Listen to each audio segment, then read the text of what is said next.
नमस्कार दोस्तों, ocean network में आपका स्वागत है। महाराष्ट्र के पूर्व मुख्यमंत्री बाला साहब ठाकरे के सुपुत्र और शिवसेना के अब उस धड़े के नेता जिसको चुनाव आयोग ने एक अलग नाम दिया और जो मूल शिवसेना थी उसको एकनाथ शिंदे के सुपुर्द कर दिया था। मैं उद्धव ठाकरे की बात कर रहा हूं। जलगांव में थे।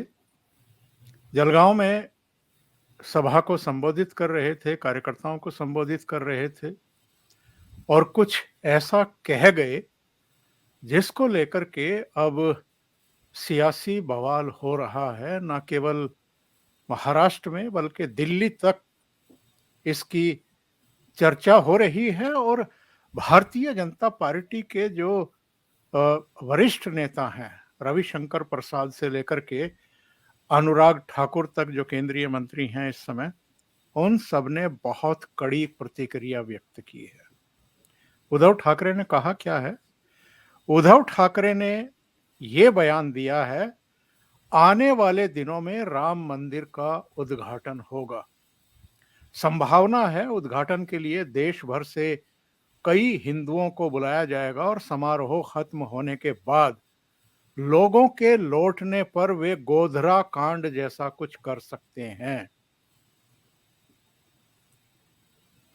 आप कल्पना कर सकते हैं, ये उनके सुपुत्र हैं जो बाला साहब ठाकरे ना तो पदों के पीछे इतने पगलाए रहते थे, बल्कि कभी उनके रहते तो उनके खानदान में किसी ने कोई सरकारी पद लिया नहीं है। उन्होंने लोगों को ही मुख्यमंत्री और लोकसभा का स्पीकर और मंत्री वगैरह जो है बनवाया है, और ना ही राजनीति में इतने निचले स्तर तक उतरे थे कि साहब गोधरा कांड के सपने देखने लगे उनके बेटे। मेरे साथ बहुत ही खास मेहमान जुड़ रहे हैं सीधे महाराष्ट्र से। सुशील कुलकर्णी किसी परिचय के मोहताज बिल्कुल नहीं है, उनसे इस चर्चा को आगे बढ़ाते हैं। सुशील जी नमस्ते, बहुत स्वागत है आपका। हुआ क्या है उद्धव ठाकरे को? गोधरा उनके सपने में क्यों आ रहा है और इतनी सतही, इतनी निचले स्तर की टिप्पणी? क्या राजनीतिक लाभ लेने के लिए आप कुछ भी कहेंगे, कुछ भी करेंगे, और इससे कौन सा लाभ मिलने वाला है उनको? ओंकार जी, उद्धव ठाकरे जलगांव वाला बयान दूसरी बार कर चुके हैं। मुंबई में भी उनके कार्यकर्ताओं के समक्ष जब वो शिविर में बात कर रहे थे, कार्यकर्ताओं का मार्गदर्शन शिविर था, उस शिविर में भी उन्होंने यही बात कह दी है। ना केवल उद्धव ठाकरे, संजय राउत भी इसी बात को दोहरा रहे हैं। अब संजय राउत तो विश्व प्रवक्ता है, तो संजय राउत इसमें और कुछ जोड़ देते हैं और वो कहते हैं कि और भी भारतीय जनता पार्टी कुछ जातीय तनाव या धार्मिक तनाव निर्माण करने के लिए उतावल है। इन दोनों की बातों को अगर देखा जाए तो कोई राजनीतिक निष्कर्ष निकालना मेरे लिए बहुत कठिन हो जाता है, बहुत ही कठिन हो जाता है, क्योंकि ये बातें अक्सर कोई राजनेता कहता नहीं है, बोलता नहीं है। इस तरह की बातें बस यह उस मानसिकता का प्रदर्शन है।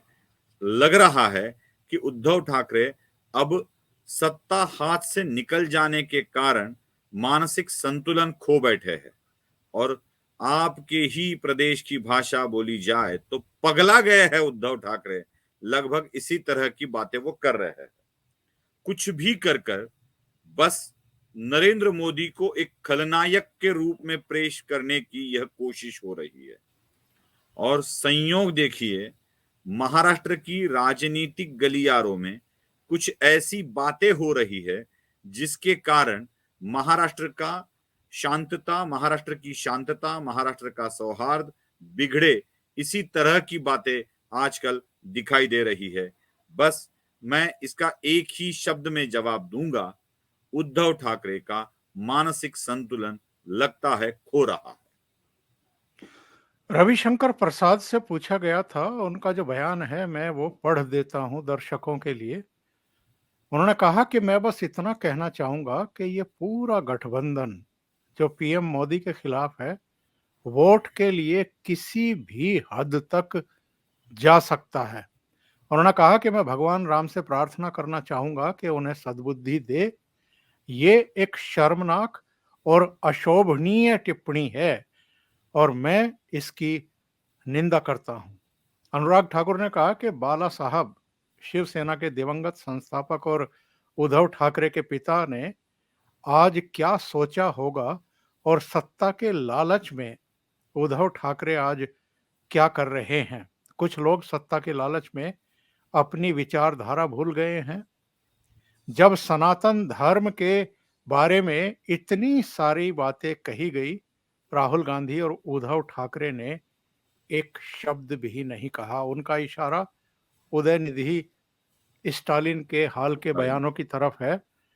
क्यों नहीं बोलते हैं इस तरह के बयान आने पर? सनातन धर्म के बारे में जब इतनी अभद्र टिप्पणियां की गई कि ये डेंगू और मलेरिया जैसे हैं, कोष्ठ की तरह है, अ, इनको तो खत्म कर दिया जाना चाहिए, तब ये शांत क्यों रहते हैं और इस तरह की बातें क्यों कर रहे हैं? बदले बदले तेवर हैं। हिंदुत्व की परिभाषा बदली है। उनके दिमाग में हिंदुत्व अभी अलग ही कुछ लेकर आया है। मैं आपको, जैसे आपने रविशंकर प्रसाद का बयान सुनाया था, मुझे कुछ चीजें सुनानी है आपको, जी और जी। वो शिवसेना की है। मैं एक आर्टिकल लिखा था रोक ठोक मराठी में और सच्चाई, ऐसे दो ये चलाते हैं संजय राउत, सामना उनका जो अखबार है। तो उसमें सोनिया गांधी के लिए कौन से शब्दों का इस्तेमाल किया गया था, मैं ये आपको दिखाता हूं। कैसे जी बदले जी। बदले तेवर है, ये समझ में आ जाएगा। मराठी है इसलिए मैं ट्रांसलेट करके आपको सुना रहा हूं। सोनिया गांधी को सामाजिक और राजकीय जीवन का कितना अनुभव है? बस 13 महीने। ये 13 महीने इसलिए है कि 23 मई 1999 को यह आर्टिकल लिखा गया था सामना में। सोनिया गांधी को कितना सामाजिक और राजकीय अनुभव है? 13 महीने। बस इन 13 महीनों में इटालियन सोनिया को कांग्रेस वाले देश के सर्वोच्च सूत्र प्रदान करना चाहते हैं। इन कांग्रेस वालों को जूतों से मारना चाहिए। कांग्रेस वालों को जूतों से मारने के लिए संजय राउत रेडी थे। कुछ और भी लिखते हैं। वो लिखते हैं कि देश में सैनिक कैडर में किसी भी विदेशी के संबंध के लिए उनको अलाउड नहीं किया जाता है, लेकिन और इस नियम को बड़ी कठोरता से पाला भी जाता है। सैनिकी हो या गुप्तचर विभाग हो, इसमें विदेशी संबंधों को बहुत देखा जाता है। लेकिन भारत के प्रधानमंत्री पद पर जिसकी बीवी विदेशी हो, वो व्यक्ति कैसे बैठ सकता है राजीव गांधी के लिए? और जी आज जी। इसी विदेशी महिला को प्रधानमंत्री बनाने का सपना क्यों देखा जा रहा है? यह संजय राउत 99 में लिखते हैं। 2011 में तो उनकी भाषा सोनिया गांधी के लिए बड़ी ही अभद्र होती दिखाई देती है, बड़ी ही अभद्र। यहां तक कि शरद पवार को भी सुना डालते हैं संजय राउत कि आप अगर सोनिया से रिश्ता तोड़ना चाहते हैं, जब एनसीपी का गठन हुआ था तब, जब आप सोनिया से रिश्ता तोड़ना चाहते हो तो आके मातोश्री पर वंदन करके जाओ, नमन करके जाओ, क्योंकि मातोश्री ही वही ठिकाना है। ये संजय राउत इस तरह की अनर्गल बातें तब भी कर रहे थे, आज भी कर रहे हैं। बस शिवसेना, बाला साहब ठाकरे, उद्धव बाला साहब ठाकरे वाली शिवसेना जब भी बातें करती है इसी तरह की बातें करती है, क्योंकि उनके लिए विवाद का हल विवाद ही होता है, बाकी कुछ नहीं होता है। बस विवाद का हल निकालना है तो और एक बड़ा विवाद खड़ा करो और उस बड़े विवाद में लोगों को उलझाते रहो। कभी धर्म की बातें, कभी जाति की बातें, ऐसा कर कर वो उलझाते रहते हैं।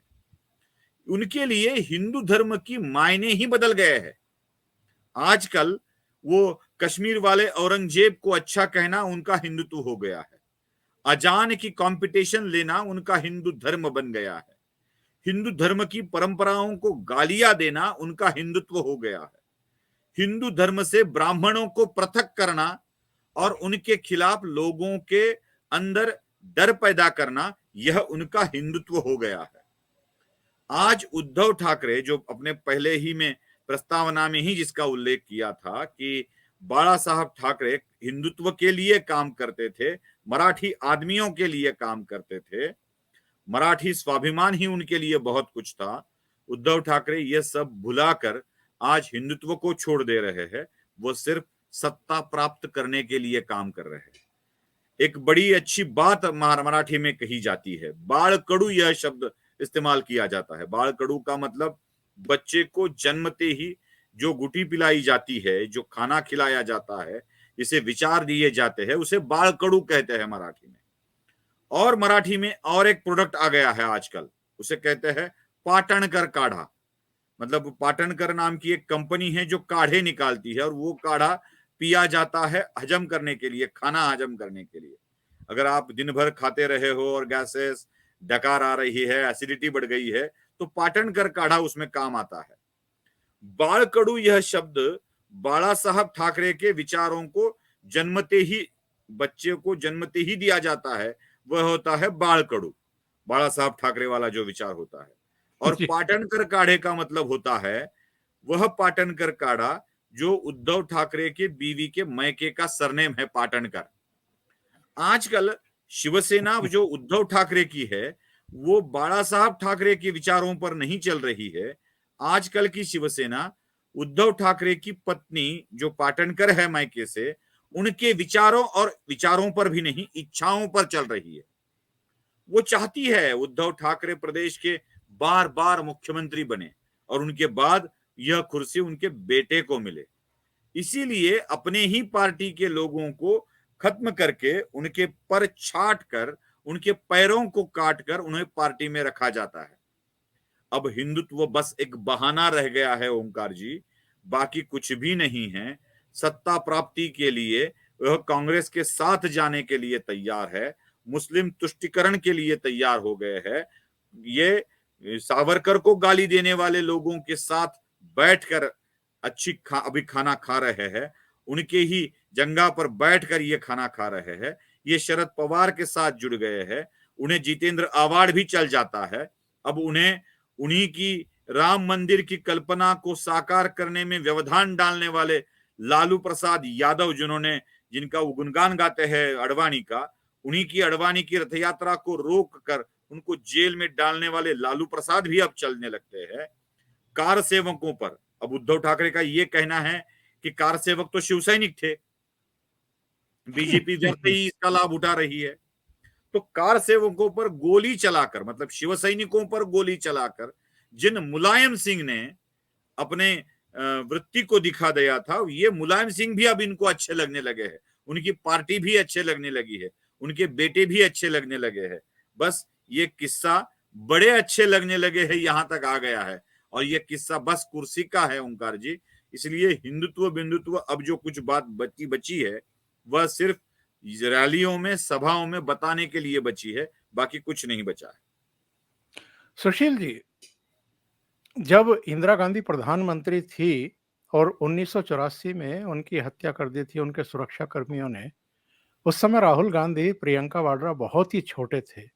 वो राजनीति का काखा भी नहीं जानते थे और उनको इंदिरा गांधी से कोई ट्रेनिंग मिल भी नहीं पाई। इंदिरा गांधी ने भी तब सोचा नहीं होगा कि इनको भी ट्रेनिंग देनी है और ना उतनी इनको समझ थी। राजीव गांधी जब प्रधानमंत्री रहे 1989 तक, तब भी ये छोटे थे या पढ़ रहे थे कहीं स्कूल कॉलेज में, देश में विदेश में। 1991 में राजीव गांधी भी आतंकवाद का शिकार हुए। लिट्टे के आतंकवादियों ने श्री पेरम्बदूर में उनकी हत्या कर दी। इसके बाद इनकी मम्मी और ये लोग एक तरीके से नेपथ्य में रहे 1998-99 तक। फिर सोनिया गांधी तो आ गई, उनकी एक कोटरी बन गई जिसकी सलाह पर वो फैसले लेती थी, अलग अलग राज्यों के कुछ लोगों से भी सलाह लेती थी। लेकिन जब राहुल गांधी राजनीति में आए, 2004 में पहली बार लोकसभा का चुनाव लड़ा, तो मुझे लगता है कि ना तो इनकी राजनीति में दिलचस्पी थी, ना इनकी ठीक से ट्रेनिंग हुई। और जब इन्होंने होश संभाला, जिसको ये मानते हैं कि मैंने होश संभाला, उस समय इनको किसी की सलाह की जरूरत भी नहीं थी। पर उद्धव ठाकरे के साथ तो ऐसा नहीं है। उद्धव ठाकरे तो अपने पिता के साए में ही बड़े हुए हैं।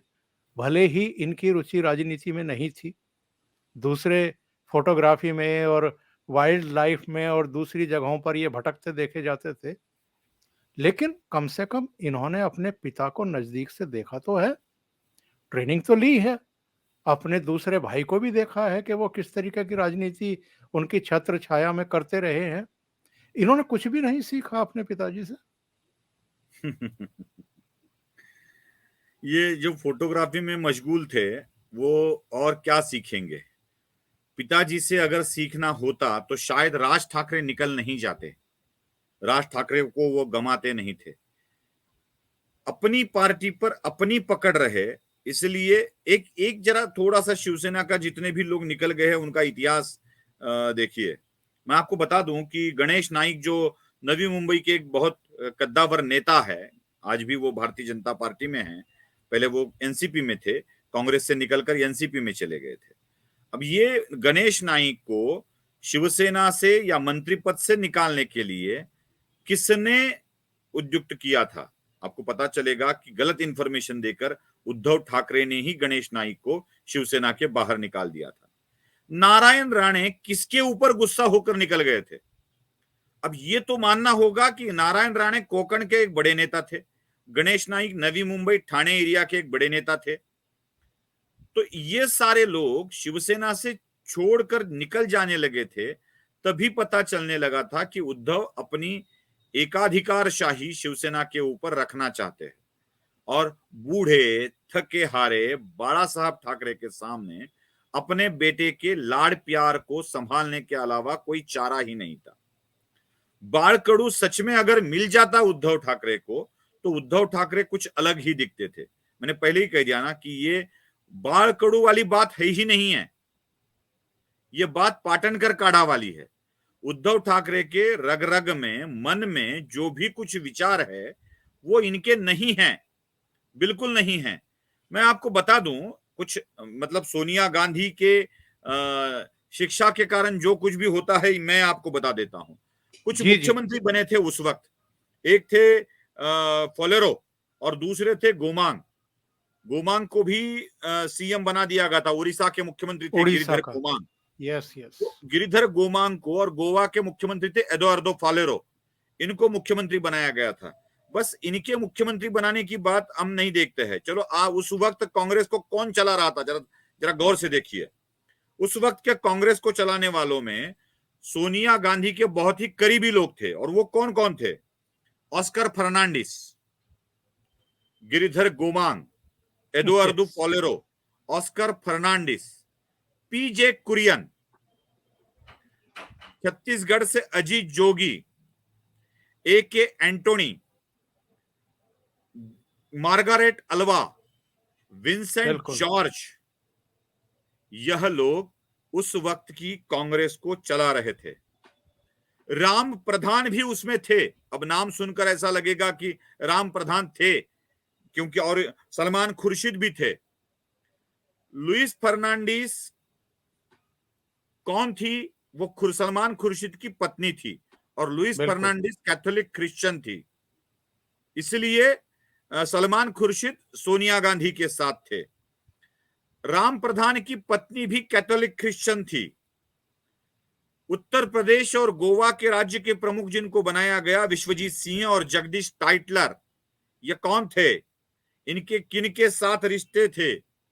कांग्रेस के अल्पसंख्यक मोर्चा के प्रमुख कौन थे? ये सारी बातें आपको समझ लेनी चाहिए। जेबी पटनायक को उस वक्त क्यों हटाया गया था मुख्यमंत्री पद से? क्या घटना घट चुकी थी? अब आपको और एक आश्चर्य दे रहा हूं मैं। ये सारे क्रिश्चियन थे, ये सारे क्रिश्चियन थे। ये आश्चर्य की बात नहीं है।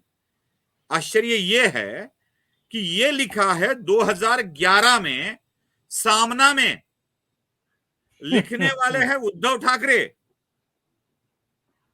सोनिया गांधी किनके आधार पर पार्टी चला रही है, ये लिखने वाले हैं उद्धव ठाकरे, ये लिखने वाले हैं संजय राउत। जहां छापा है वो पेपर है सामना।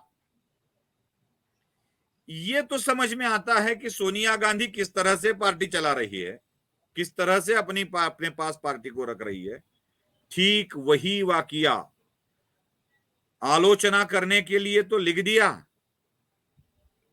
वही सिस्टम चलाया उद्धव ठाकरे ने। वही सिस्टम जो उनकी पत्नी की रश्मि की बात माने, उनके बेटे की बात माने, उन्हीं को पार्टी के अंदर रखा गया, उन्हीं को पार्टी का प्रमुख पद दिया गया। न जाने कितने नेता है ओंकार जी जो शिवसेना के हायरार्की में उपनेता पद तक पहुंच नहीं पाए। न जाने कितने नेता है, लेकिन आते ही सुषमा अंधारे जैसी बोलने वाले व्यक्ति को उपनेता बहाल किया जाता है। इसका मतलब क्या है? उद्धव ठाकरे अपने ही पार्टी के अंदर अपने ही चमचों, समर्थकों, प्रशंसकों को ही रखना चाहते थे और सबको बाहर निकालना चाहते थे।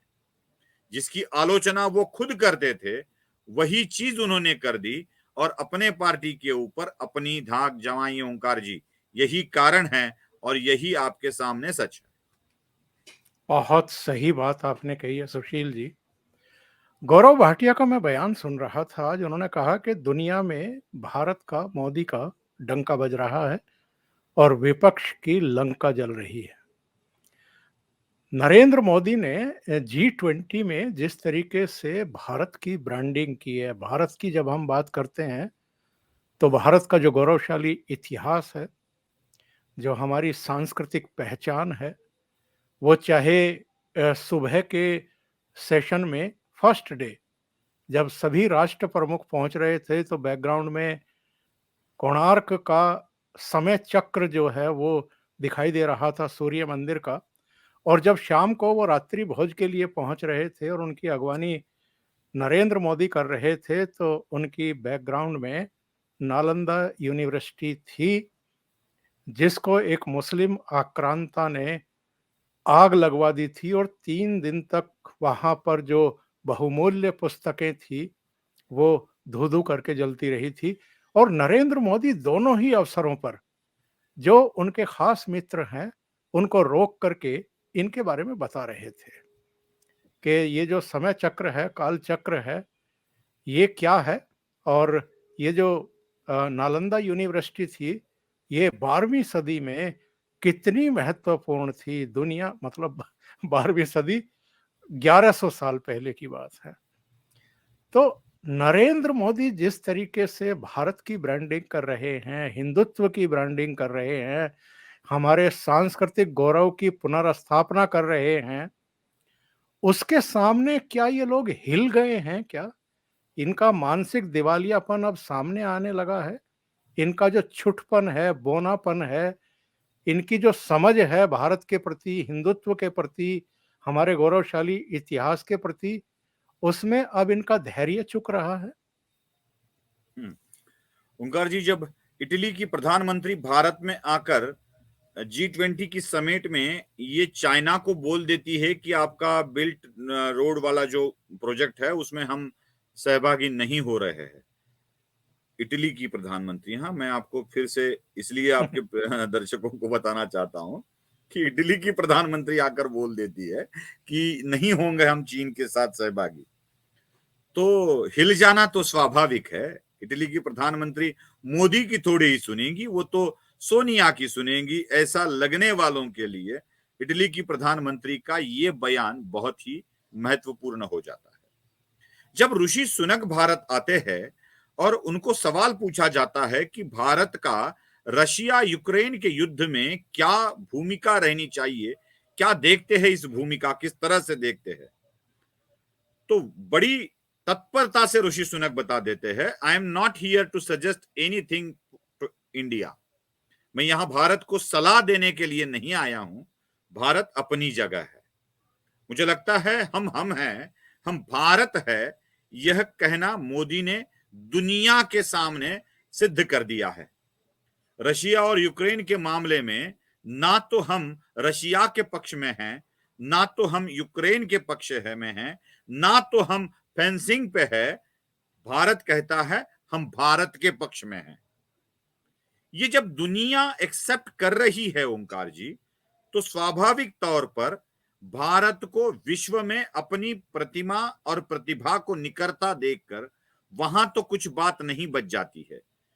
अब मराठी के तो मीडिया कर्मी मेरे ख्याल से G20 को समझे है या नहीं समझे है, यही मुझे पता नहीं है। उनका आकलन उस दर्जे का है कि नहीं है। हमारे यहाँ एक सुमार दर्जे के केतकर है, जो संपादक के तौर पर बैठे हैं, उनको शायद समझा है कि नहीं समझा है मुझे पता नहीं है, लेकिन पैरों के तले से जमीन जरूर खिसक गई है। इसलिए इस तरह की बातें की जा रही है, और सिर्फ बातें नहीं ओंकार जी, मुझे डर है कि आने वाले कुछ दिनों में उद्धव ठाकरे अपने शब्दों को सही करने के लिए कुछ भी करवा सकते हैं। मुझे आप डर है। बहुत बड़ी बात कह रहे हैं, जो मैं पूछने वाला था आपसे मैं यही कि बात कर क्या रहा हूं। क्या अब अमित शाह को और नरेंद्र मोदी को अतिरिक्त सतर्क हो जाना चाहिए? जी जरूर सतर्क हो जाना चाहिए। अतिरिक्त सतर्कता आवश्यक इसलिए है क्योंकि जो ये महाविकास आघाड़ी बनी है ना महाराष्ट्र में, मैं कुछ याद दिलाना चाहता हूं आपके दर्शकों को।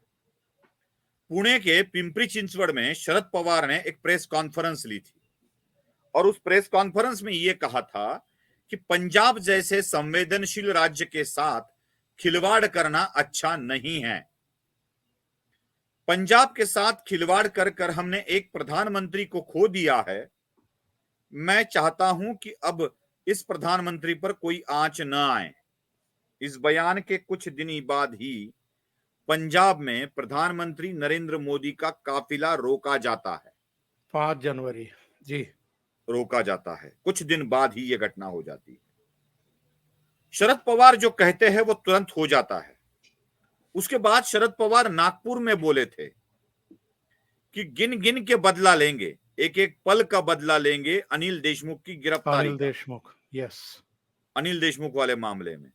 और उसके बाद इंक्वायरी शुरू हो चुकी थी, देवेंद्र फडणवीस की इंक्वायरी हो चुकी थी, बहुत सारे बातें हुई थी। अब उद्धव ठाकरे उन्हीं के पदचिन्हों पर चलकर बात कर रहे हैं देश में अशांतता फैलाने की। अब मैं ये दावा कर रहा हूं, शायद देश के जो भी राष्ट्रीय सुरक्षा सलाहकार है अजीत डोभाल, यह भी कृपया संज्ञान ले इस बात का, क्या महाराष्ट्र में हो रही घटनाएं उसी कुछ चिन्ह दिखा रही है।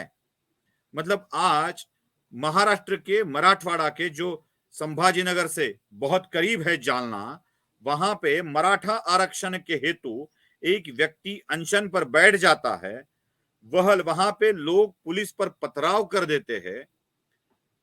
लगभग 60 के करीब पुलिस गंभीर तौर पर जख्मी हो जाते हैं। उसके बाद पुलिस लाठीचार्ज करती है, और उसके बाद न जाने कितनी गाड़ियां जलाई जाती है। वह सारा चित्र अगर सामने आ जाए, और आज भी जो भड़काया जा रहा है, वीडियो मराठी में है इसलिए मैं आपको दिखा नहीं पाऊंगा, लेकिन वो जो आंदोलक बैठे हैं वो जब भी बात करते हैं तो हमें दिखता है कि वो शरद पवार का बड़ा ही गुणगान करते हैं। जी, जी, कितनी जी। ऊर्जा है शरद पवार के अंदर, आज भी इस उम्र में वो खड़े होकर बात कर रहे हैं। यह बात बोली जाती है। राज्य के उप मुख्यमंत्री और मुख्यमंत्री के बारे में बड़ी ही भद्दी और गंदी बातें वही आंदोलक बोलने लगते हैं। वही आंदोलक, और शांततामय तरीके से करना है, शांततामय तरीके से करना है, ऐसा बोलकर एसटी बसें जलाई जाती है, कुछ प्राइवेट वाहनों को फूका जाता है। और आज महाराष्ट्र इस कगार पर है कि मराठा आरक्षण के कारण महाराष्ट्र की स्थिति को अशांत किया जा सकता है। ओंकार जी, अभी तक मैंने वो सच नहीं बताया है किसी चैनल पर। आज मैं जो मेरे पास इंफॉर्मेशन है वो आपके साथ शेयर करना चाहता हूं। जी, जी। इस अनशन को, किसी भी आंदोलन को जो सपोर्ट कर रहे हैं, जो फाइनेंस कर रहे हैं, वो लोग कौन हैं? कौन है ये राजू अंकल? कौन है ये गजू अंकल जो इस पूरे आंदोलन को फाइनेंस कर रहे हैं? किस पार्टी के साथ इनका संबंध है? किस पार्टी से ये जुड़े हुए हैं? इनका व्यवसाय क्या है? क्या ये रेती माफिया है? क्या ये उत्खनन माफिया है? क्या ये दारू माफिया है? जरा इनके बारे में फुर्सत से सरकार अगर ढूंढेगी तो एक बहुत बड़ा सच आपके सामने आ जाएगा। महाराष्ट्र में जाति जाति में दंगे भड़काने का क्या प्रयास हो रहा है, और इन्हीं प्रयासों की जिक्र क्या हो रहा था संजय राउत द्वारा, उद्धव ठाकरे द्वारा, कि महाराष्ट्र में अशांतता परिस्थिति हो सकती है। शायद इसी की तरह यह इशारा था और यही हो रहा है। ओंकार जी, दो बातें मैं भी पूछ लेता हूं आपसे, और आपसे बेहतर जवाब कोई दे नहीं पाएगा इस चीज का। 2019 में उद्धव ठाकरे मुख्यमंत्री बन गए थे, और सुप्रीम कोर्ट ने जब मराठा आरक्षण को स्थगित किया, रद्द किया, तब भी वही चीफ मिनिस्टर थे। कहीं कोई सुगबुगाहट तक नहीं हुई, कहीं कोई आंदोलन नहीं हुआ, किसी ने किसी तरह का कोई मोर्चा भी नहीं लगाया। सब जानते हैं कि जब देवेंद्र फडणवीस चीफ मिनिस्टर थे तब मराठा आरक्षण की व्यवस्था हुई थी। यानी देवेंद्र फडणवीस के समय मराठा आरक्षण की व्यवस्था हुई, और जब ये मुख्यमंत्री थे तब वो छीना एक तरीके से। लोग तो यहां तक कहते हैं कि सुप्रीम कोर्ट में अगर ठीक तरीके से पैरवी होती, नेग्लिजेंसी ना होती, तो मराठा आरक्षण नहीं छीनता। जब तक ये इनकी सरकार रहती है, उद्धव ठाकरे और शरद पवार की, तब तक कहीं किसी का बाल भी बांका नहीं होता। और जैसे ही एकनाथ शिंदे और भारतीय जनता पार्टी की सरकार बनती है, अनशन भी शुरू हो जाते हैं, आगजनी भी शुरू हो जाती है, तोड़फोड़ भी शुरू हो जाती है। शरद पवार भी मौके पर पहुंच जाते हैं, उद्धव ठाकरे भी पहुंच जाते हैं, और दूसरे लोग भी पहुंच जाते हैं। और इसमें मैं एक और आपसे जानकारी चाहूंगा कि इस दौरान 3 दिन तक, 4 दिन तक अजित पवार चुप्पी साध करके क्यों बैठ जाते हैं, और बाद में अचानक जो है उनको शायद ऊपर से कहा गया कि तीनों इकट्ठा बैठ करके प्रेस कॉन्फ्रेंस करिए, तब जाकर के वो प्रेस कॉन्फ्रेंस के लिए बाहर आते हैं। 2014 से लेके 19 तक 60 मराठा मोर्चा निकलते हैं, और एक लड़की देवेंद्र फडणवीस से छोटी लड़की सवाल पूछती है, फडणवीस हम आरक्षण मांग रहे हैं, तुम्हारी बीवी नहीं। और यह वाक्य बहुत ही फेमस हो जाता है। उस दौरान 2018 में देवेंद्र फडणवीस, पृथ्वीराज चौहान की सरकार ने जो अध्यादेश निकाला था, उसी अध्यादेश को कानून में परावर्तित कर देते हैं। उस कानून को हाई कोर्ट में चैलेंज किया जाता है। हाई कोर्ट इस कानून को वैध मानता है, क्योंकि यह कानून बनाते वक्त गायकवाड़ समिति का अहवाल आया हुआ होता है। उसके बाद उसको चैलेंज किया जाता है और इस कानून को रद्द किया जाए, ऐसी मांग की जाती है सुप्रीम कोर्ट में। मुख्यमंत्री फडणवीस ही रहते हैं। सुप्रीम कोर्ट इसको स्थगित करने से मना कर देता है। अब देखिए, हाई कोर्ट इस कानून को वैध करार देता है, सुप्रीम कोर्ट स्टे देने से मना कर देता है, और कानून महाराष्ट्र में चलने लगता है। 2018 साल खत्म, 2019 साल शुरू। इसी आरक्षण के हेतु कई मराठा युवक अपने अपने कामों में लग जाते हैं, चुनाव आ जाते हैं। इसी मराठा आरक्षण के कारण भारतीय जनता पार्टी शिवसेना अलायंस सत्ता में आ जाती है, सत्ता प्राप्त करने की स्थिति में आ जाती है, सत्ता में आ जाती नहीं। उद्धव ठाकरे का मन बदल जाता है, उद्धव ठाकरे खुद मुख्यमंत्री बनते हैं, कांग्रेस और एनसीपी के साथ चले जाते हैं। अब ये केस सुप्रीम कोर्ट में शुरू हो जाती है। सुप्रीम कोर्ट इस कानून को ही रद्द कर देता है। अब देखिए, ऐसा क्या हुआ? 2018 में सुप्रीम कोर्ट स्टे लाने से मना कर रहा था, और 19 में सुप्रीम कोर्ट इसको रद्द कर देता है। तो उसके बीच में एक ऑर्डर आती है सुप्रीम कोर्ट की, और वो ऑर्डर होती है, गायकवाड़ समिति का जो भी रिपोर्ट है वह कृपया ट्रांसलेट करके हमें दे दे। क्योंकि गायकवाड़ समिति ने जो भी कुछ किया है वो मराठी में किया है। जी जी। तो सरकार ट्रांसलेट करके नहीं दे पाती है और सुप्रीम कोर्ट इस नतीजे पर पहुंच जाती है कि गायकवाड़ समिति का रिपोर्ट ही पार्सलिटी वाला है, वो मराठा समाज के प्रति अधिक सहानुभूति दिखाता है। अब ये क्यों आता है, इसलिए मैं बता रहा हूं आपको कि यह कोर्ट का मत क्यों होता है, जिसके लिए बहुत पीछे जाना पड़ेगा उनका। इस दौरान महाराष्ट्र में 3 कमेटियां, 3 आयोग गठित होते हैं। 1960 से लेकर 2014 तक महाराष्ट्र में 3 आयोग गठित होते हैं। एक होता है खत्री आयोग, एक होता है बापट आयोग और एक कालिलकर आयोग। इन्हीं सारे आयोगों के रिपोर्ट में, जिनको मागास वर्ग आयोग कहा जाता है, इन आयोगों की रिपोर्ट में एक बात दर्ज की हुई है कि मराठा समाज महाराष्ट्र में पिछड़ा नहीं है, नहीं है पिछड़ा समाज। ये न शैक्षणिक दृष्टिया पिछड़ा है, न सामाजिक दृष्टि से पिछड़ा है, किसी भी एंगल से मराठा समाज पिछड़ा नहीं है। इसको आरक्षण की जरूरत नहीं है, यही अहवाल दिया जाता है। जब रिपोर्ट सौंपी जाती है सरकार को, तो 2014 के पहले की सारी सरकारें इस रिपोर्ट को एक्सेप्ट करती है। सुप्रीम कोर्ट यही सवाल पूछता है कि पहले 3 आयोगों की रिपोर्ट आप सरकार एक्सेप्ट करती है, जिसमें मराठा समाज को पिछड़ा नहीं समझा जाता है, और अचानक से गायकवाड़ कहते हैं कि पिछड़ा है और आप उसे भी स्वीकारते हो, ये गलत है। और इसी आधार पर इस आरक्षण को खत्म कर दिया गया था। ओंकार जी, जो आज आरक्षण की बात कर रहे हैं ना, वही इस आरक्षण के खत्म करने वालों में से एक है। राव साहब कस्बे नाम के व्यक्ति को बापट आयोग में किसने स्थान दिया, यह महाराष्ट्र के राजनीतिक सारे विश्लेषक बता दे। कौन है यह व्यक्ति जिन्होंने इसको स्थान नहीं दिया था? क्या बता पाएंगे?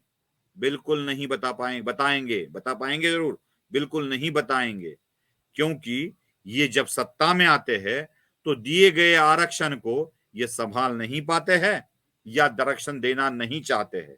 लेकिन जब देवेंद्र फडणवीस, एक ब्राह्मण व्यक्ति, सत्ता में आ जाता है, या इनको न चाहने वाले मराठा सत्ता में आ जाते हैं, तो इनके लिए ये मराठा आरक्षण एक बड़ा मुद्दा बन जाता है।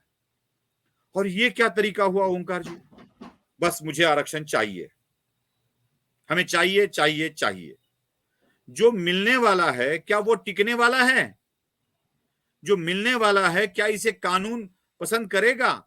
और सबसे बड़ी बात, किसी का हक छीनकर आपको अगर मिल रहा है तो क्या ये वर्ग शांत बैठेगा? मतलब आप ओबीसी में जाना चाहते हो, कुणबी जाति का प्रमाण पत्र लेके, आज 27% आरक्षण ओबीसी को मिलता है, क्या ओबीसी प्रवर्ग शांत बैठेगा? मतलब ये सिर्फ मराठा आरक्षण को आरक्षण देकर या दिलाने की बात कहकर मराठाओं को गुमराह करने की साजिश नहीं है। ये महाराष्ट्र के अन्य जातियों में भी आग लगाने की साजिश है, और यही विवाद बढ़ने वाला है। बिल्कुल, यही विवाद बढ़ने वाला है, और ये विवाद अगर बढ़ता है तो महाराष्ट्र को भगवान ही बचा सकता है। ओंकार जी, 2014 से लेके 19 तक आंदोलन होते हैं, 19 से लेके 22 तक सब कुछ शांत, और 23 में जैसे ही फिर से ये आते हैं वैसे आंदोलन शुरू हो जाते हैं। बस ये आंदोलन के कार्यकाल को अगर आप देखेंगे तो इनके हेतुओं को भी हम समझ सकते हैं। ओंकार, बहुत महत्वपूर्ण चर्चा आपसे हो पाई है सुशील कुलकर्णी जी, और दर्शकों को समझ में आ गया होगा गोधरा की बात क्यों की जा रही है, मराठा आरक्षण की बात क्यों की जा रही है, और एक बहुत खतरनाक खेल क्यों खेलने की तैयारी हो रही है। बहुत बहुत धन्यवाद सुशील जी, जुड़ने के लिए और इतना समय निकालने के लिए। बहुत बहुत धन्यवाद आपका। Thank you so much.